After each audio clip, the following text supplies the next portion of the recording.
आणि बातमीपत्राच्या सुरुवातीला सर्वसामान्यांसाठी एक अतिशय महत्त्वाची बातमी। वाढत्या महागाईच्या झळांनी त्रस्त सर्वसामान्यांना आता लवकरच महागाईचा आणखी एक मोठा झटका बसण्याची शक्यता आहे। देशातील महागाईचा दर कमी करण्याच्या नावाखाली रिझर्व्ह बँक ऑफ इंडिया पुन्हा एकदा रेपो दरवाढ करण्याच्या तयारीत आहे। आरबीआय पतधोरण समितीची 3 दिवसीय बैठक सुरू झाली असून 6 एप्रिलला आरबीआय नवा रेपो दर जाहीर करू शकतं।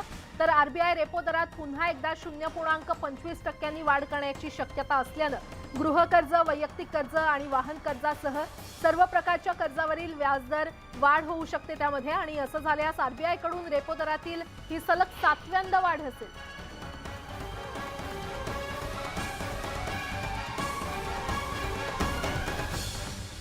पुढची बातमी पाहूयात। पंतप्रधान नरेंद्र मोदी यांच्या डिग्रीवरून सुरू झालेला वाद काही थांबताना दिसत नाहीये, कारण विरोधकांनी मोदींच्या डिग्रीचा मुद्दा चांगलाच लावून धरलाय।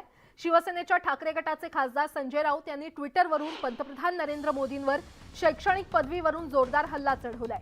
आमच्या पंतप्रधान मोदींची ही डिग्री बोगस आहे असं लोक म्हणतात, मात्र मला वाटतं की ही ऐतिहासिक आणि क्रांतिकारी डिग्री आहे असा टोला संजय राऊत यांनी लगावलाय। तसंच ही डिग्री नव्या संसद भवनाच्या मुख्यद्वारावर फ्रेम करून लावावी अशी मागणी त्यांनी केली आहे।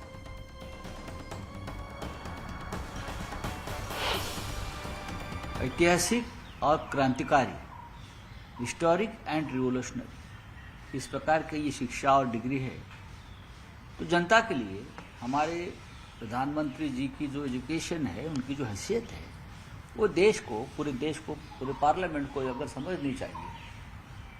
तो जो नया पार्लियामेंट प्रधानमंत्री ने बनाया है, मोदी जी ने, उसका जो ग्रैंड एंट्रेंस है उनके ऊपर लगाइए, उसमें छुपाने की क्या बात है। जब 2016 में प्रधानमंत्री जी की डिग्री को ग्रेजुएशन की, पोस्ट ग्रेजुएशन की, उस समय के वित्त मंत्री अरुण जेटली जी और हमारे उस समय के राष्ट्रीय अध्यक्ष अमित भाई जी, दोनों ने पार्टी के मुख्यालय से बताया मोदी जी की ग्रेजुएशन और पोस्ट ग्रेजुएशन की डिग्री के बारे में, तो मुझे दुख तो इस बात का हुआ, क्योंकि मीडिया के बहुत बड़े लोग यहां पर बैठे हैं, कि यह सवाल क्यों नहीं खड़ा किया गया उस व्यक्ति के खिलाफ कि 2023 में वो 7 साल पुरानी वो बात पूछता है जो आज सोशल मीडिया पर, ऑनलाइन मीडिया पर आपको उपलब्ध है। दोन विरोधी पक्षांनी एकमेकांवर टीका टिप्पणी करताना देशाचे पंतप्रधान, ज्यांना संपूर्ण देशामध्ये सुद्धा, संपूर्ण जगामध्ये सुद्धा एक उच्च स्थान मिळालं त्यांच्या प्रवासामुळे, संवादामुळे, कोविडमध्ये मदत करण्यामुळे, असं जे जगाने मान्य केलेलं नेतृत्व आणि कॉन्स्टिट्यूशनप्रमाणे, घटनेप्रमाणे आपले सर्वोच्च पद, त्याच्याबद्दल आपण काय बोलायचं याचा संजय राऊतांनी संयम ठेवला पाहिजे। परंतु या देशामध्ये लोकशाहीचा अतिरेक झालेला आहे, आम्हाला अभिव्यक्ती स्वातंत्र्य आहे, म्हणजे आम्ही काही बोलू शकतो असं नाही। शंकरराव गडाख यांच्या मंत्रिपदासाठी उद्धव ठाकरे यांनी खोके घेतले असा आरोप शिवसेनेचे आमदार संजय शिरसाट यांनी केलाय। तर उद्धव ठाकरेंना राष्ट्रीय राजकारणातून राज्याच्या राजकारणात आणलं असा टोला देखील संजय शिरसाट यांनी लगावलाय। त्यामुळे आता यावरून राजकीय वादंग पेटण्याची शक्यता आहे।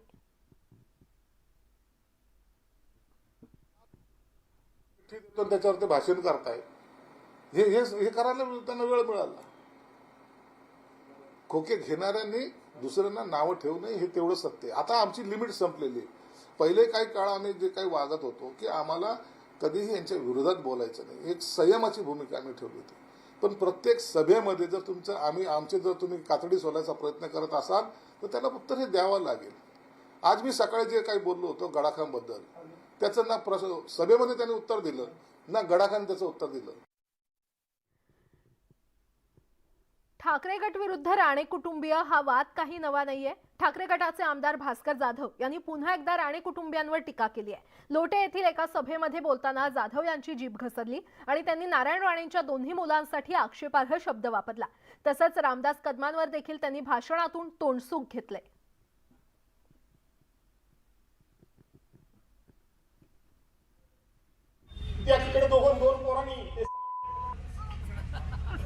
त्यांनी बापाला संपवला आणि या येड्या राजाने आपल्या पोरांना संपवला।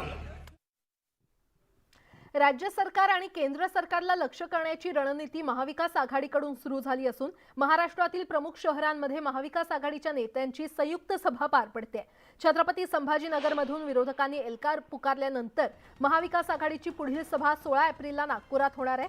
त्यानंतर 1 मे रोजी मुंबई, 14 मे रोजी पुणे, 28 मे रोजी कोल्हापूर आणि 3 जून रोजी नाशिकमध्ये महाविकास आघाडीची सभा होणार आहे। या सर्व महाविकास आघाडीच्या सभेला उद्धव ठाकरे यांची उपस्थिती असेल। तिकडे छत्रपती संभाजीनगरमध्ये रामनवमीच्या पूर्वसंध्येला किराडपूरमध्ये दंगल उसळली होती आणि या प्रकरणी नेमलेल्या 7 पथकांकडून दंगेखोरांचा शोध घेण्यात येतोय। पोलिसांनी या दंगली प्रकरणी 40 जणांना अटक केलेली आहे। रात्रभरात 12 जणांना पोलिसांनी पकडलंय, तर दंगलीच्या ठिकाणचे सीसीटीव्ही फुटेज आणि चॅटिंगच्या माध्यमातून 85 जणांची ओळख पटवण्यात पोलिसांना यश आलं असून त्यांचा शोध घेतला जातोय। दंगली दरम्यान आरोपींनी मोठ्या प्रमाणात दगडफेक केली। एवढंच नाही तर पोलिसांच्या वाहनांसह अन्य 14 वाहनं देखील जाळण्यात आली होती आणि या घटनेमध्ये पोलीस कर्मचारी जखमी झालेले आहेत।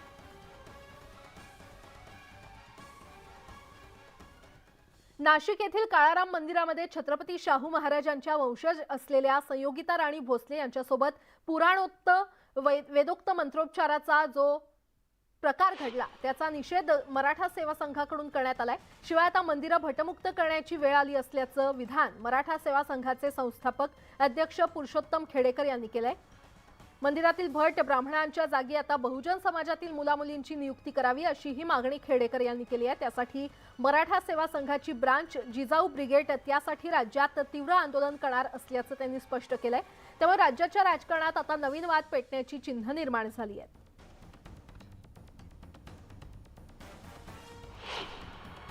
समता, समानता, न्याय, स्वातंत्र्य, बंधुता यावर आधारित ही राज्यघटना जर अस्तित्वात यायची असेल तर ब्राह्मणांचे सर्वच क्षेत्रातील जे काही विशेषाधिकार आहेत ते पूर्ण संपवले पाहिजेत।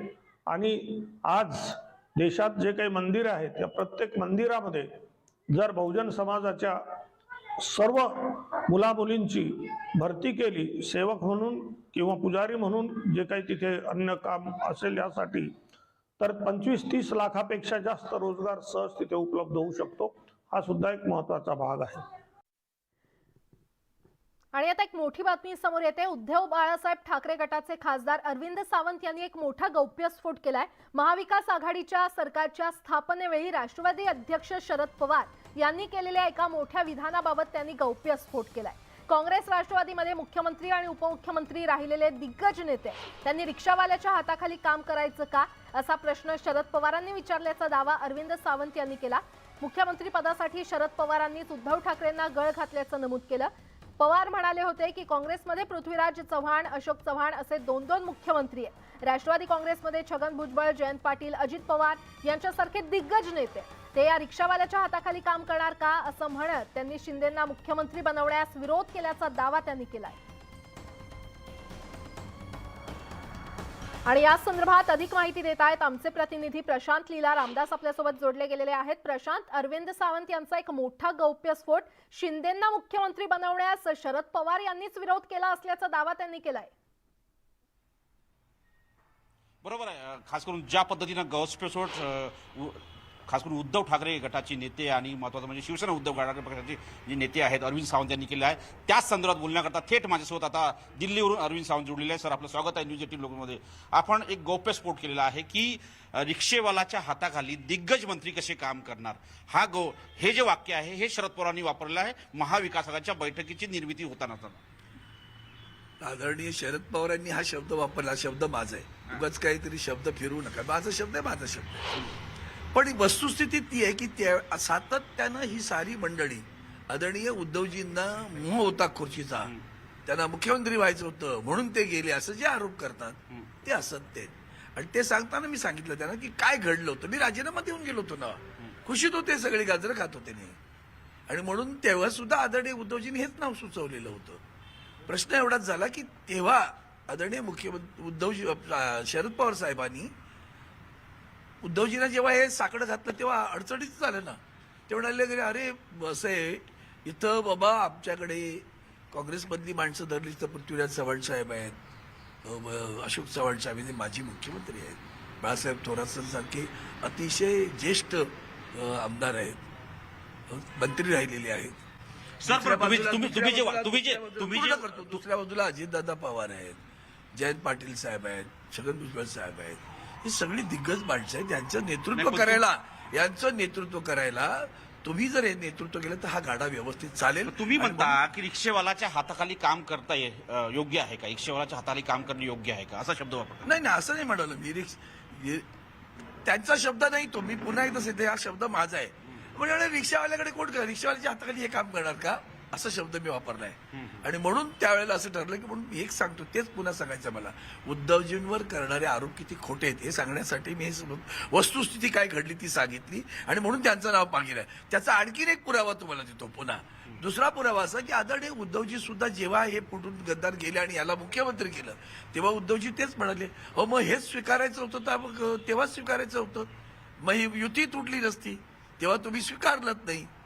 आता हे त्याचा पूरक त्याचा उत्तर आहे. आणि म्हणून तेव्हा भाषणामध्ये कोणती भाषा वापर, ही भाषा शिवसेनेची आहे. नाही, पण ज्या पद्धतीने चंद्रकांत पाटील म्हणतात की तुम्ही श्रमाचा कर्माचा अपमान केलेला आहे. अजिबात नाही. तुम्हीच अपमान केला होता. तुम्ही असं म्हणाल होतात, दगड छातीवर ठेवून आम्ही हे बोजा घेतला, असा चंद्रकांत पाटलांचा शब्द आहे. मग दगड हा काय हो? तुम्ही दगड घेतला ना अंगावर, दगडाचा बोजा घेतला, असं तुमचे शब्द आहेत की दगड छातीवर ठेवून आम्ही हे स्वीकारलंय. मग काय स्वीकारलं होतं तुम्ही? हेच आहे ना. पण रिक्षा चालवणं हे कमीपणाचं लक्षण आहे का? अजिबात नाही, कधीच नाही. त्याच्याबद्दल कोणी असं म्हणाल नाही कमी मनाचं लक्षण आहे. राज्याचा मुख्यमंत्री होताना स्वानुभव संपन्न, आताही तुम्ही बघताय वाचू का, ते वाचू का चाललंय ना, म्हणून ते सांगणं आहे, लक्षात घ्या. म्हणून तितका समर्थ मुख्यमंत्री असणं आवश्यक होतं आणि त्यासाठी त्यांनी आग्रह धरला की उद्धवजी तुम्ही पण हा गोप्यस्फोट आता करण्याची का वेळ आली? नाही असं झालं, ओघावघा झालं भाषणांमध्ये. ते असं काही ठरवून मी करत नाही, मी ठरवून भाषणही करत नाही कधी. उभं राहा, मी सांगितलं की असं वस्तुस्थिती आहे. लोकांना असं वाटतं की उद्धवजींवर आरोप करतात. अरे ते खुर्चीचे मॅसे आहेत का? ठाकरे घराण्याने आयुष्य दिलं तुम्हाला. 50-55 वर्ष ज्या शिवसेनेचं नेतृत्व करताना त्या शिवसेनेने आमच्यासारखे दगड धोंडे सगळे त्यांना सिंदूरपासून मोठं केलं, त्याच्याबद्दल इतकी कृतज्ञता नाही. त्या घरातला एक माणूस जर मुख्यमंत्री दुःख होतं तुम्हाला, वेदना होतात.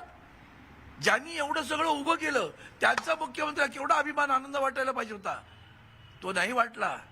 सतत तुम्ही कारस्थानं करत राहिलात. एखाद्या मुख्यमंत्र्याला रिक्षेवाला मुख्यमंत्री म्हणणे कितपत योग्य आहे? मला वाटत नाही. त्याच्यात त्यांचा प्रोफेशन होता ते सांगितलं मी. असं काही त्याची किंमत कमी नाही. तुम्ही रिक्षावाला, तुम्ही एसटी ड्रायव्हर होता, तुम्ही आणखीन कोणी होता ना, शेतकरी होता. पण त्याचा अर्थ त्याचं आव्हान करण्याचं आहे. रिक्षावाल्याच्या अंडर आम्ही काम करायचं का असं म्हटलं असतं कुठे बिघडलं? बोली भाषेत असं बोलतात लोक, त्याच्यात काय मोठं विशेष आहे?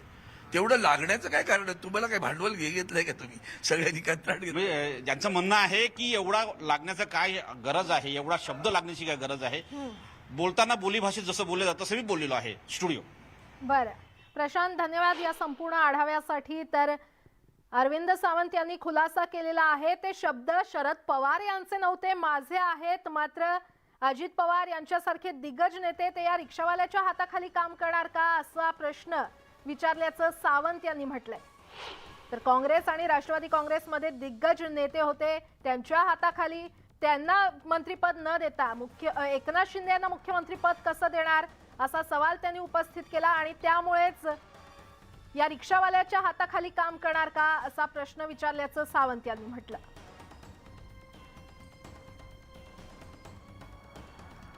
तर उद्धव बाळासाहेब ठाकरे गटाचे खासदार अरविंद सावंत यांनी हा मोठा गौप्यस्फोट केला. महाविकास आघाडी सरकारच्या स्थापनेवेळी त्यांनी एका मोठ्या विधानाबाबत गौप्यस्फोट केलेला आहे. काँग्रेस राष्ट्रवादीमध्ये मुख्यमंत्री उपमुख्यमंत्री राहिलेले दिग्गज नेते आहेत.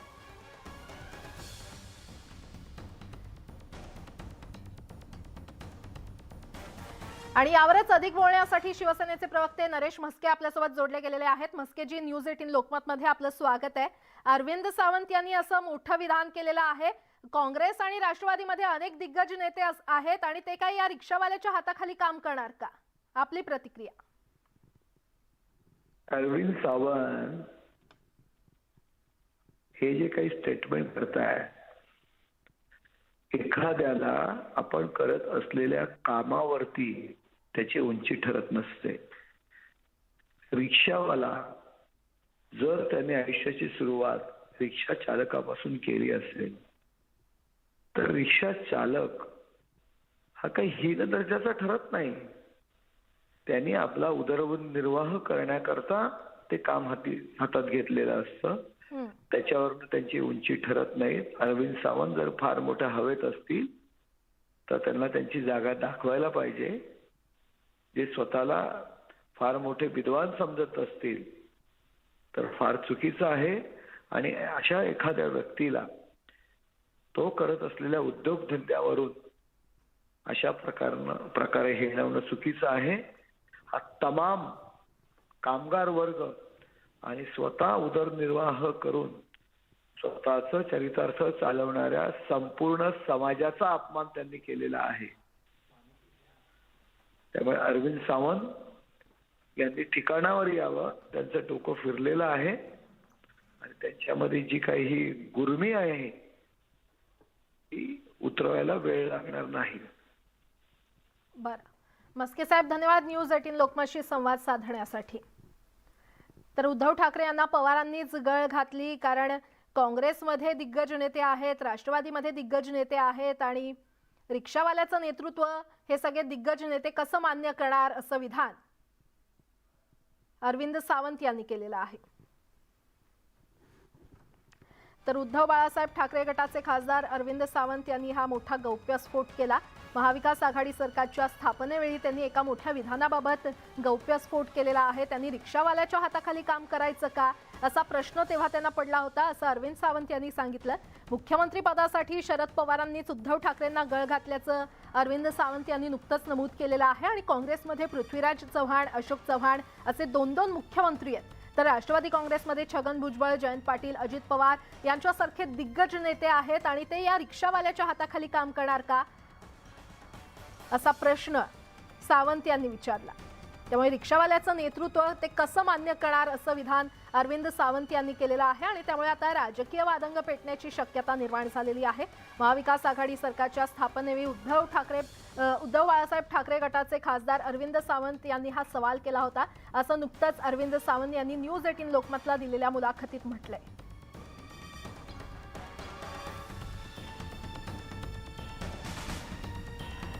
तर आत्ताच्या क्षणाची अतिशय मोठी बातमी आपण पाहतोय. काँग्रेस राष्ट्रवादीमध्ये मुख्यमंत्री उपमुख्यमंत्री राहिलेले दिग्गज नेते आहेत आणि त्यांनी रिक्षावाल्याच्या हाताखाली काम करायचं का असं विधान खासदार अरविंद सावंत यांनी केलंय. अरविंद सावंतांनी असं विधान केलं आणि मुख्यमंत्री पदासाठी शरद पवार यांनीच उद्धव ठाकरेंना गळ घातल्याचं देखील अरविंद सावंत यांनी नमूद केलेलं आहे. काँग्रेसमध्ये अनेक दिग्गज नेते आहेत, राष्ट्रवादी काँग्रेसमध्ये देखील अनेक दिग्गज आहेत आणि ते या रिक्षावाल्याच्या हाताखाली काम करणार का असं सावंत यांनी विधान केलं. काँग्रेसमध्ये पृथ्वीराज चव्हाण, अशोक चव्हाण असे दोन मुख्यमंत्री आहेत. राष्ट्रवादी काँग्रेसमध्ये छगन भुजबळ असतील, जयंत पाटील असतील, अजित पवार असतील यांच्यासारखे दिग्गज नेते आहेत आणि ते रिक्षावाल्याच्या हाताखाली काम करणार का असं विधान अरविंद सावंत यांनी केलेलं आहे. आणि यावरच अधिक बोलण्यासाठी सध्या आपल्यासोबत भाजपचे प्रवीण दरेकर जोडले गेलेले आहेत. दरेकरजी, न्यूज 18 लोकमतमध्ये आपलं स्वागत. आपण ऐकलंच असेल, अरविंद सावंत यांनी हे विधान केलेलं आहे. काँग्रेसमध्ये दिग्गज नेते आहेत, राष्ट्रवादीमध्ये दिग्गज नेते आहेत आणि हे सगळे दिग्गज नेते या रिक्षावाल्याच्या हाताखाली काम करणार का असं विधान अरविंद सावंत यांनी केलंय. आपली प्रतिक्रिया? मला वाटतं अरविंद सावंत यांचं अशा प्रकारचं वक्तव्य अत्यंत मूर्खपणाचं आहे. रिक्षावाला काही राज्याचा मुख्यमंत्री होऊ शकत नाही का? आणि रिक्षावाला मुख्यमंत्री झाल्यानंतर कशा पद्धतीनं अहोरात्र काम करत असतो हे महाराष्ट्रातील जनतेनं पाहिलेलं आहे. आणि मला वाटतं समस्त कष्टकऱ्यांचा अपमान आहे. कारण रिक्षावाला हा एक कष्टकरी, मेहनती, स्वतः घाम गाळत त्या ठिकाणी सेवा पुरवणारा एक घटक आहे. आणि त्याच्यामुळे मला वाटतं अशा प्रकारचं रिक्षावाल्याला हिणवणं किंवा रिक्षावाल्याच्या संदर्भात वक्तव्य करून या ठिकाणी मुख्यमंत्र्यांचाही अवमान करणं त्या ठिकाणी योग्य नाहीये. मला वाटतं या सर्व मंडळींना आता उपरती झालेली आहे आणि त्याच्यामुळे वादग्रस्त विधानं करणं याच्या पलीकडे त्यांना कामधंदा उरलेला नाही. आणि आतापर्यंत रिक्षावाला ठाण्याचं नेतृत्व करत होता, त्यावेळेला चालत होता. ठाण्याचा पालकमंत्री म्हणून चालत होता, पाण्याच्या सत्ता आणायला शिवसेनेला चालत होता, त्यावेळेला रिक्षावाला नव्हता. अरे शिवसेनाच मोठी केली पांढरपुरीवाल्यांनी, रिक्षावाल्यांनी, कष्टकऱ्यांनी. याची जाणीव आणि भान विसरलेत ना, म्हणूनच शिवसेनेची अधोगती त्या ठिकाणी आलेली आहे. कारण शिवसेनेला मोठ्याच्या या वर्गाने केलेलं आहे. आपण कितीतरी मी उदाहरणं सांगेल. दिलीप लांडे रिक्षावाले होते, रिक्षा चालवायचे. सावंत रिक्षावाले होते. मधुकरराव सरपोतदार रिक्षा युनियन चालवायचे. आणि त्याच्यामुळे मला वाटतं अशा प्रकारचा कष्टकऱ्यांचा अपमान करणं ही बदललेली जी उद्धव ठाकरेंची शिवसेना आहे त्याची कार्यपद्धती दिसून येते. आणि त्याच्यामुळे शिवसेनेचा जो काही ऱ्हास सुरू झाला, कष्टकऱ्यांना आणि घाम घालणाऱ्या कार्यकर्त्यांना अशा पद्धतीनं अवहेलना केल्यामुळेच ही वेळ आली. बरं, दरेकाजी धन्यवाद न्यूज 18 लोकमतशी संवाद साधण्यासाठी. ब्रेक नंतर आपलं पुन्हा एकदा स्वागत. वळूयात पुढच्या बातमीकडे. उत्तर प्रदेशच्या योगी आदित्यनाथ सरकारनं एक मोठा निर्णय घेतलाय. उत्तर प्रदेश बोर्ड आणि सीबीएसई बोर्ड यांचा अभ्यासक्रम योगी आदित्यनाथ सरकारनं बदललाय. त्यामुळे आता 12वीच्या विद्यार्थ्यांना मुघलांचा इतिहास शिकवला जाणार नाहीये. भारताचा इतिहास या पुस्तकातून मुघल दरबार हा विषय कमी करण्यात आलाय. तसंच 11वीच्या पुस्तकातून इस्लामचा उदय, संस्कृतीमध्ये झालेले मतभेद, औद्योगिक क्रांती असे धडे हटवण्यात आलेले आहेत. 2023-24 या वर्षापासून हा बदल करण्यात आलाय. मोदी आडनावाबाबत केलेल्या वक्तव्याप्रकरणी दोषी आढळल्यानंतर काँग्रेस नेते राहुल गांधी या निर्णयाला न्यायालयामध्ये आव्हान देणार आहेत. राहुल गांधी आज सुरत सत्र न्यायालयामध्ये या निकालाला आव्हान देणारी याचिका दाखल करणार आहेत. राहुल गांधी यांचे निर्दोषत्व सिद्ध होऊन त्यांची खासदारकी लवकरात लवकर परत दिली जाईल अशी आशा काँग्रेसच्या नेत्यांना वाटते. तर 2019च्या लोकसभा निवडणुकीपूर्वी कर्नाटकातील कोलार इथे एका सभेमध्ये राहुल गांधी यांनी मोदी आडनावाबाबत वादग्रस्त टिप्पणी केली होती. राहुल गांधी यांना सुरत न्यायालयाने दोषी ठरवलं आणि 2 वर्षांच्या शिक्षेसह 15,000 रुपये दंड ठोठावला. या निर्णयानंतर लोकसभा सचिवालयानं त्यांचं सदस्यत्व रद्द केलं आणि राहुल गांधी देखील आता पक्षाच्या वरिष्ठ नेत्यांसोबत न्यायालयामध्ये हजर राहणार आहेत. यावेळी प्रियंका गांधी, काँग्रेसचे सरचिटणीस के.सी. वेणुगोपाल, राजस्थानचे मुख्यमंत्री अशोक गेहलोत, दिग्विजय सिंग आणि आनंद शर्मा हे राहुल गांधी यांच्यासह उपस्थित असतील. छत्तीसगडच्या बिलासपूरमध्ये काँग्रेसच्या लोकशाही वाचवा या कार्यक्रमादरम्यान एक दुर्घटना घडली. काँग्रेसच्या कार्यक्रमादरम्यान अचानक स्टेज कोसळला.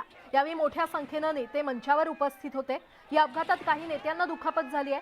तर काँग्रेसची मशाल रॅली संपल्यानंतर काँग्रेस नेते सर्वसामान्यांना संबोधित करत असताना हा प्रकार घडला. सुदैवानं यात कोणतीही जीवितहानी झाली नाही. मात्र काही नेत्यांना दुखापत झाली आहे. त्यांच्यावर सध्या रुग्णालयामध्ये उपचार सुरू आहेत.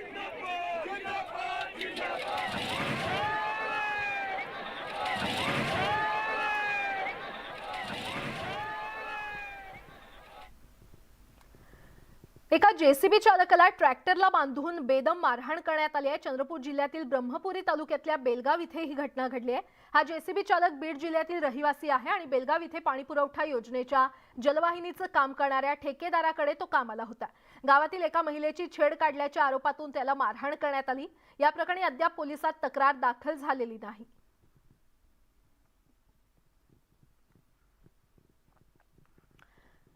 बातमी पुण्यातून. पुण्यामध्ये एमपीएससी विद्यार्थ्यांनी पुन्हा एकदा आंदोलन पुकारलेलं आहे. आयोगाकडून क्लर्क आणि टॅक्स असिस्टंट या पदासाठी घेण्यात येणाऱ्या टायपिंग स्किल टेस्टमध्ये बदल करण्यात आल्यामुळे या आंदोलनाला सुरुवात झालेली आहे. बालगंधर्व चौकात एमपीएससीच्या विद्यार्थी रस्त्यावर उतरलेले आहेत.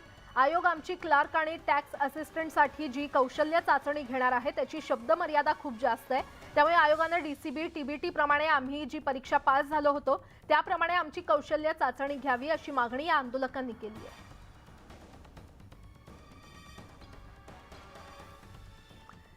मुंबईच्या माहीममध्ये न्यूज 18 लोकमतच्या बातमीचा इम्पॅक्ट पाहायला मिळालाय. माहीम किल्ल्यावरील 100% झोपडपट्ट्या हटवण्यात आलेल्या आहेत. त्यामुळे माहीम किल्ला आता मोकळा श्वास घेतोय. माहीम किल्ल्याची दयनीय अवस्था झाली होती आणि त्यामुळे या माहीम किल्ल्याचं जतन करण्याचा निर्णय घेण्यात आलाय आणि याचाच आढावा घेतलाय आमचे प्रतिनिधी विशाल पाटील यांनी. माहीम किल्ल्यावरती झोपड्यांचं अतिक्रमण झालं होतं आणि न्यूज 18 लोकमतनं हा सगळा प्रकार उघडकीस आणला होता. शासन दरबारी याचा पाठपुरावा केला होता आणि आज माहीम किल्ला एक प्रकारे मोकळा श्वास घेतोय असं आपण म्हणू शकतो. कारण का या ठिकाणचं आता जर आपण दृश्य पाहायला गेलं तर माहीम किल्ल्यावरील 100% झोपड्या ज्या आहेत ह्या आता हटवण्यात आलेल्या आहेत आणि हे माती काढण्याचं काम आता सुरू झालेलं आहे. आपण जर दृश्यांमध्ये पाहायला गेलं तर आपल्याला माहीम किल्ल्याच्या रूपरेषा ज्या आहेत ह्या पाहायला मिळतात.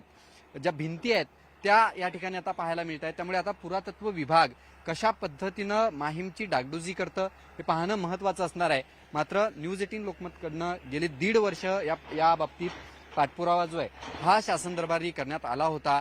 आणि आज जर आपण हे चित्र पाहायला गेलं तर माहीम किल्ला जो आहे हा गेले कित्येक वर्ष अतिक्रमणाच्या विळख्यामध्ये सापडला होता. त्याची आज सुटका झालेली आपण म्हणू शकतो. कारण का जर या ठिकाणी पाहायला गेलं तर ह्या सगळ्या किल्ल्यावरती जवळपास 290 पेक्षा अधिक झोपड्या होत्या, छोटी छोटी याच्यामध्ये घरं होती आणि ती सगळी घरं आता पाडण्यात आलेली आहेत. आणि एकंदरीत आत्ता आपल्याला माहीम किल्ला काहीसा ओळखायला जो आहे हा आपल्याला पाहायला मिळतो. कारण का ह्या ठिकाणी आल्यानंतर आपल्याला एक असायचं की किल्ला कुठे आहे हा प्रश्न आपल्याला सतत पडायचा. आणि आता जर आपण दृश्य पाहायला गेलं तर आपल्याला किल्ल्याच्या काही भिंती ज्या आहेत ह्या दिसायला लागलेत, काही अवशेष जे आहेत हे या ठिकाणी दिसायला लागलेत. आणि आत्ता आपण ज्या ठिकाणी उभा आहोत ही या किल्ल्याची एक मोठी भिंत आहे.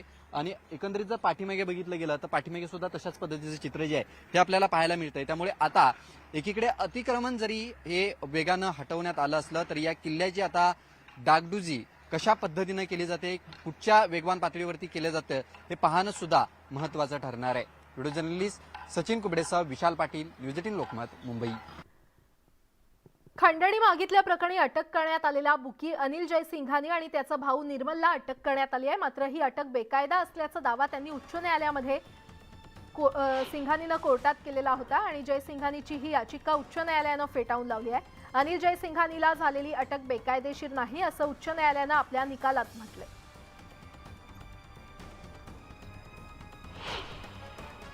जज साहब ने ये बोला है कि नहीं ये पेटिशन मेंटेनेबल नहीं है, डिटेल ऑर्डर 5 बजे आएगा. जब 5 बजे ऑर्डर आएगा, इलीगल अरेस्ट नहीं है, डिवॉइड ऑफ मेरिट्स बोला है ऐसा पेटिशन को. पेटिशन का डिटेल ऑर्डर आन दीजिए, फिर हम लोग निर्णय ले पाएंगे क्या करना है इसमें. बेल का एप्लीकेशन हमने एक सेशन कोर्ट में किया था, वो खारिज हो गया था. अभी हाई कोर्ट में बेल का एप्लीकेशन करेंगे या ये ऑर्डर को सुप्रीम कोर्ट जाएंगे चैलेंज करेंगे, वो देखना पड़ेगा. वाशिमच्या मंगरुळपीर तालुक्यातील निंबी सिंचन प्रकल्प मागील 10 वर्षांपासून लाल फिताशाहीत अडकल्यानं अर्धवट स्थितीमध्ये आहे आणि त्यामुळे शेकडो हेक्टर शेतीला पाणी मिळत नाहीये. सिंचनापासून वंचित राहिल्यानं शेतकऱ्यांमध्ये मोठा संताप पसरला असून हा अर्धवट प्रकल्प लवकरात लवकर पूर्ण करण्याची मागणी शेतकऱ्यांनी केली आहे. तर निंबी परिसरातील 500 एकरहून अधिक शेतीचं सिंचन होऊन माणसांसह जनावरांच्या पिण्याच्या पाण्याचा प्रश्न निकाली निघावा यासाठी 2013 मध्ये सिंचन प्रकल्प निर्मितीला सुरुवात झाली. काही दिवस या प्रकल्पाचं काम सुरूही झालं, मात्र ते काम बंद पडलं आणि हे काम पूर्ण करण्यासाठी शेतकऱ्यांनी मृद आणि जलसंधारण विभागाकडे अनेकदा पाठपुरावा केला. मात्र त्यांच्या मागणीला अधिकाऱ्यांनी वटाण्याच्या अक्षता लावल्या. पाण्यामुळे ओलीत केलं असतं जमीन, 500 एकर क्षेत्र ओलितीखाली झालं असतं या धरणामुळे. हे सर्व 10 वर्ष झाले कोणताही अधिकारी या गोष्टीची दखल घेत नाही आहे. आम्ही जागजागी कागद करत आहे, देत आहे, त्यांना निवेदन करत आहे, पण कोणताही कर्मचारी या गोष्टीवर दखल देत नाही. का ते म्हणतात तुम्ही झाडं तोडून द्या, तुम्ही वर्गणी करा. काय काय करायला पाहिजे. हे धरण जर झालं असतं तर माझी वरची 5-6 एकर जमीन ओलिती झाली असती. याचा लाभ आम्हाला काहीच भेटला नाही. आम्ही 2-4 जागेवर या साहेब लोकांकडे जातो पण आम्हाला यानं काहीच हे दिलं नाही. गेलं की सांगतात आम्ही करू, कोणीच काही त्याचं काही हे केलं नाही आजपर्यंत. बी आम्ही जमिना दिल्या, आमच्याजवळ काही फायदा नाही, म्हणजे खाण्यापिण्याचाही आमचा काही बजेट लागू लागलेला नाही. आम्ही खूप अडचणीत नाही आहो. आमच्या जमिना आम्ही खरेदी करून दिल्या पण आम्ही खूप अडचणीत नाही आहो की कारण की आम्हाला एक तर कामधंदे नाही. आम्ही त्या जमीनच्या भरोश्यावर होतो. जेवढ्या जमिना होत्या तेवढ्या आम्ही त्याला खरेदी करून दिल्या, ते काम काही झालं नाही. तर या रखडलेल्या निंबी प्रकल्पाचा आढावा घेतलाय आमचे वाशिमचे प्रतिनिधी किशोर गोमाशे यांनी. वाशिमच्या मंगरुळपीर तालुक्यातील निंबी शिवारामध्ये 2013 साली एका लघु पाणी प्रकल्पाची निर्मिती सुरू करण्यात आली होती. मात्र गेल्या 10 वर्षापासून हा प्रकल्प अद्यापही अर्धवट अवस्थेत आहे. आपण पाहू शकता या पाणी प्रकल्पाची हे जे काही सांडवा आहे याची अर्धवट असलेली भिंत. हा प्रकल्प पूर्ण जर झाला असता तर किमान या परिसरातील निंबी दूधखेडासह इतर एक गाव अशा या परिसरातील जवळपास 500 एकरहून अधिक क्षेत्राला पाणी मिळालं असतं, ज्यामुळे शेती सिंचनाखाली येऊन शेतकऱ्यांचं जे काही आर्थिक गणित आहे हे सुधारलं असतं. मात्र केवळ लाचफितशाहीमुळे हा प्रकल्प अर्धवट अवस्थेत आहे.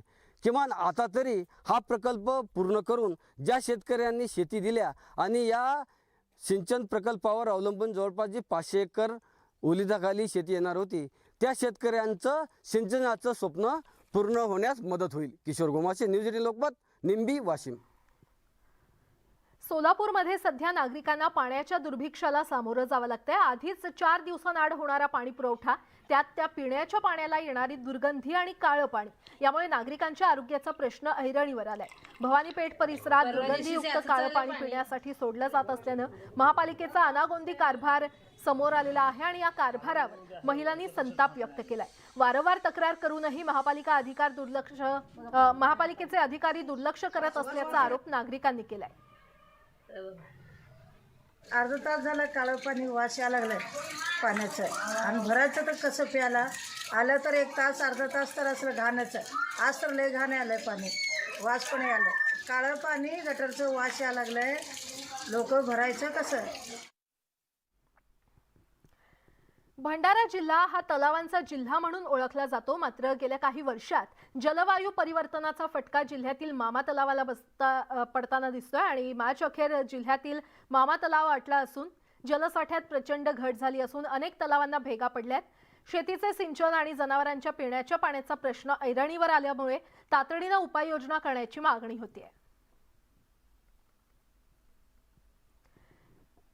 नीरा नदीच्या पात्रात मोठ्या प्रमाणात कारखान्यांच्या रसायन मिश्रित दूषित पाणी सोडण्यात आल्यानं पाण्याला मोठ्या प्रमाणावर काळा तवंग आलाय.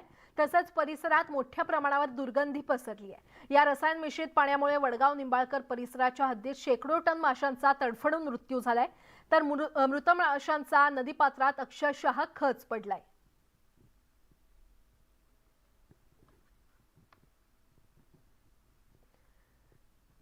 तिकडे रत्नागिरी जिल्ह्यात आंब्यापाठोपाठ काजू पिकावरही रोगाचा प्रादुर्भाव पाहायला मिळतोय. यामुळे काजूच्या उत्पन्नात घट झाली आहे. पांढरं सोनं अशी ओळख असलेल्या काजू पिकावर बदलत्या हवामानाचा परिणाम दिसून येतोय आणि त्यामुळे काजू उत्पादकांमध्ये चिंतेचं वातावरण आहे.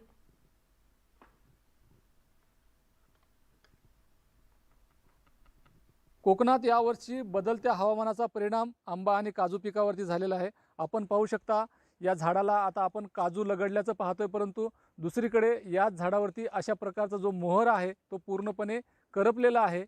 ह्या बदलत्या वातावरणाचा हा सगळा परिणाम म्हणावा लागेल, कारण यावर्षी थंडीला उशीर झाला आणि आंबा आणि काजू पिकावरती त्याचा मोठा परिणाम आपण पाहतोय. अनेक ठिकाणी तर काजूला मोहरसुद्धा आलेला नाही, काही ठिकाणी मोहर आलेला आहे, परंतु थोड्याफार प्रमाणामध्ये काजू लगडल्याचं आपण पाहतोय. परंतु बऱ्याचशा प्रमाणामध्ये अनेक ठिकाणी काजूवरती करपा पडलेला आहे किंवा काजूची जी फळधारणा आहे ती झालेली नाही.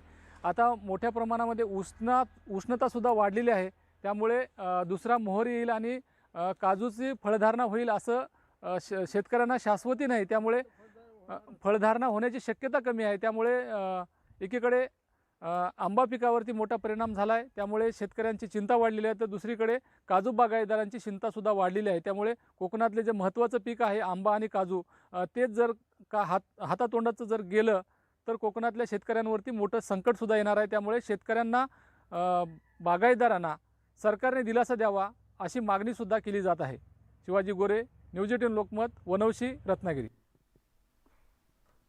बीड जिल्ह्यातल्या शेतकऱ्याला अवकाळी पाऊस आणि गारा पडल्याचा मोठा फटका बसलाय. त्याचं हातातोंडाशी आलेलं पीक गेलंय, कारण टरबूजाचा कलर बदललाय. त्याला गारांचा फटका बसल्यानं मार्केटमध्ये भाव मिळेनासा झालाय. पाहूयात. शेतातलं टरबूजाचं पीक हातचं गेलंय. अवकाळी पाऊस आणि गारांमुळे टरबूजाचा रंगच बदलला. टरबूजाला खड्डेही पडलेत. टरबूज गुरांना टाकावी लागतायत. बीड शहराच्या लगत असणाऱ्या वासनवाडी इथले शेतकरी किशोर भास्कर गिराम यांच्या शेतातलं हे चित्र. 2 एकर शेतात किशोर यांनी टरबूज लावलं. त्याकरता त्यांना 1 लाख रुपयांचा खर्च आला. पण अवकाळी पाऊस आणि गारपिटीनं टरबूजांना डाग पडून रंगच बदलला. त्यामुळे आता ती कवडी मोल बनली आहेत. एकदम चांगलं पीक आलं होतं, पण आता 8 दिवसापूर्वी जी झालेली गारपीट आहे त्या गारपिटीमुळं हे टरबूज पूर्ण नुसतं नाबूद झालं. टरबूजाला गाराचा मार लागल्यामुळं टरबूज पूर्ण सडायला लागली आहेत आणि सडल्या आणि जे ठिगळं पडलेले जे टरबूज आहेत तर ते मार्केटमध्ये त्याला कोण घेत नाही. त्याच्यामुळं खूप मोठं नुकसान झालेलं आहे. गिराम दाम्पत्यानं टरबूज तर शेताच्या बांधावर गुरांना खाऊ घातलाय. याशिवाय मिरचीची लागवड सुद्धा केली होती. ते पीक सुद्धा हातचं गेलं. आता मायबाप सरकारनं काही मदत करावी अशी या कुटुंबाची अपेक्षा आहे. एक एक फाट्याची फाटे तुटून गेलेत. असं 1 रुपया सुद्धा हाती लागायचं हे नाही राहिलं. ह्याच्यात काहीतरी सरकारनं काही ना काहीतरी करावं शेतकऱ्यासाठी. काहीच राहिलं नाही. साऱ्यात पांढरे डाग पडले, त्याला धब्बे झाले. कुणी मार्केटला घेतलं नाही ते माल. त्याच्यामुळे आम्ही ते बांधावर काही फेकले, काही नाही इलाज आणि आम्हाला जनावराला चारावं लागायला लागले. बीड जिल्ह्यात कधी ओला दुष्काळ तर कधी कोरडा दुष्काळ. पेरणीच्या दरम्यान पाऊस पडला नाही म्हणून दुबार पेरणी करावी लागली. आणि आता पीक हाताशी आलं असताना गारपिटीनं शेतकऱ्यांवर पुन्हा एकदा संकट कोसळलं. बळीराजाच्या या परिस्थितीचा सरकारनं सहानुभूतीपूर्वक विचार करावा अशीच अपेक्षा आहे. बीडहून सुरेश जाधवसह ब्युरो रिपोर्ट, न्यूज 18 लोकमत.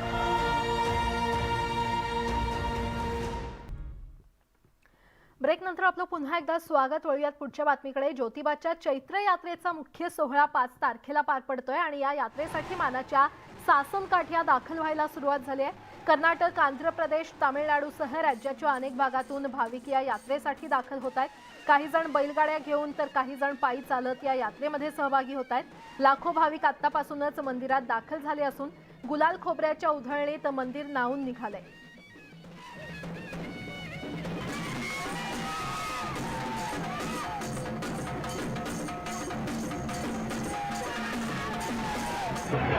ज्योतिबाच्या नावानं चांगभलेचा गजर करत लाखो भाविक आता ज्योतिबा मंदिराच्या ठिकाणी दाखल होताना आपल्याला पाहायला मिळतात. खरं तर ज्योतिबाची चैत्र यात्रा आहे ती 5 तारखेला होते. मात्र तत्पूर्वीच आहे ते भाविक आहेत ते मोठ्या प्रमाणात देशभरातून या ठिकाणी दाखल झाल्याचं पाहायला मिळतात. आणि या यात्रेचं वैशिष्ट्य म्हणजे सासनकाठी नाचवणे हे वैशिष्ट्य असते. आणि या सासनकाठीचा पीड विभागाच्या तालावरती या ठिकाणी महिला सुद्धा दंग झाल्याचं पाहायला मिळतं. एक प्रचंड असा उत्साहाचं वातावरण या ठिकाणी दिसून येते. गुलाल खोबऱ्यांची मुक्तपणे उधळण हे या यात्रेचं वैशिष्ट्य असतं. आणि एकूणच या ठिकाणी भाविक आहेत ते या गुलालाच्या या सगळ्या रंगामध्ये न्हावून निघाल्याचं पाहायला मिळते. आणि देशभरातून प्रामुख्याने तामिळनाडू, गुजरात, आंध्र प्रदेश, महाराष्ट्र, कर्नाटक या सगळ्या राज्यातून आहे ते भाविक मोठ्या प्रमाणात या ठिकाणी दाखल होत असतात आणि ज्योतिबाच्या यात्रेमध्ये सहभागी होत असतात. आणि हाच उत्साह आणि तोच या ठिकाणचा आनंद आहे तो या एकूणच सगळ्या प्रक्रियेमध्ये या यात्रेच्या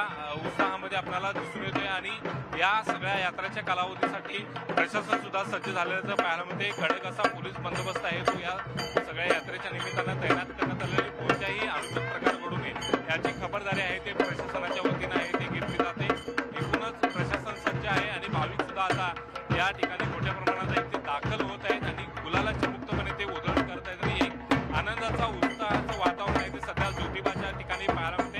यात्राचा मुख्य सोहळा आहे ते 5 तारखेला होणार आहे. मात्र तत्पूर्वी भाविक मोठ्या प्रमाणात ते ज्योतिबा मंदिराच्या इथं दाखल झालेले आहेत आणि गुलालामध्ये संपूर्ण हे मंदिर आहे ते न्हावून निघाल्याचं आपल्याला दृश्य या ठिकाणी पाहायला मिळते. व्हिडिओ जर्नलिस्ट संदीप पाटीलसह ज्ञानेश्वर फाळके, न्यूज 18 लोकमत, कोल्हापूर. राष्ट्रवादी काँग्रेसची पत्रकार परिषद सुरू झाली आहे. अजित पवार बोलतायत, थेट जाऊयात. वर येतो, वर बसा,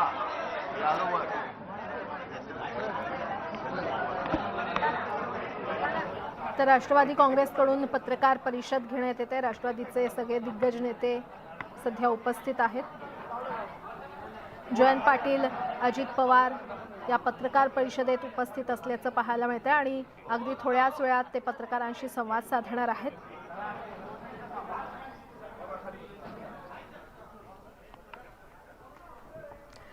तर या पत्रकार परिषदेचे प्रत्येक अपडेट आम्ही तुमच्यापर्यंत पोहोचवणार आहोत. एक छोटासा ब्रेक घेऊन लगेच परत येतोय. पाहत रहा न्यूज 18 लोकमत.